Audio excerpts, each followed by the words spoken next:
signal system para sa mga parating na bagyo. Signal number 1. Isa itong tropical depression na nagtataglay ng bahagyang lakas ng hangin at tatama sa loob ng 1.5 araw. Walang pasok ang mga bata sa preschool. Signal number 2. Ito ay tinatawag na tropical storm na may dalang katamtamang lakas ng hangin at posibleng tumama sa loob ng 24 oras. Pinapayuhan ng lahat na i-secure ang kanilang mga bahay at kagamitan. Wala ring pasok ang mga mag-aaral mula preschool hanggang high school. Signal number 3. Ito ay severe tropical storm na posibleng tumama sa loob ng 18 oras.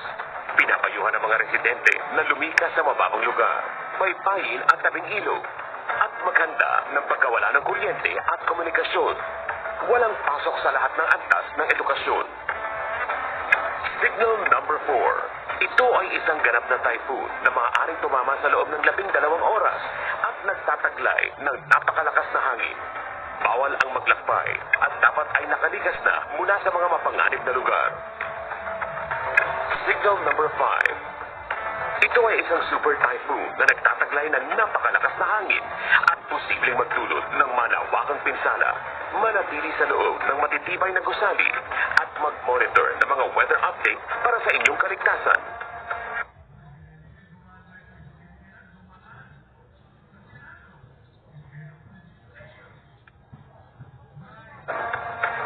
Sa panahon ng bagyo, dapat laging listo.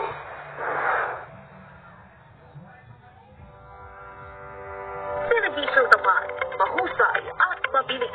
Handog ng ating mga lingkod bayan. I-report ang mga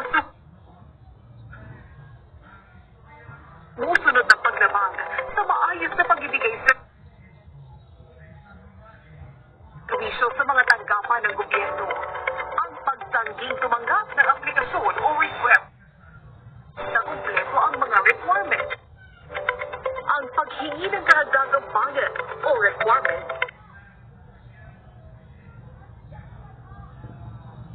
na wala sa Citizens Charter ng tanggapan.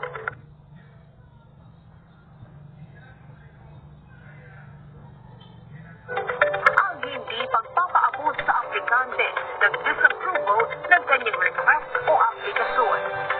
Ang hindi pag-asikaso sa mga aplikanteng nasa tanggapan kapag official working hours. Pati lahap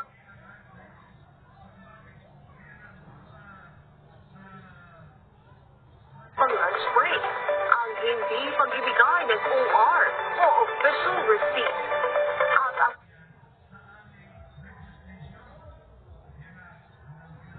paggamit o pakikipagsabwatan sa mga sector upang mapabilis ang transaksyon. I-report agad ang anumang violation sa contact center ng bayan ng Civil Service Commission. Isang paalala mula sa inyong PCB.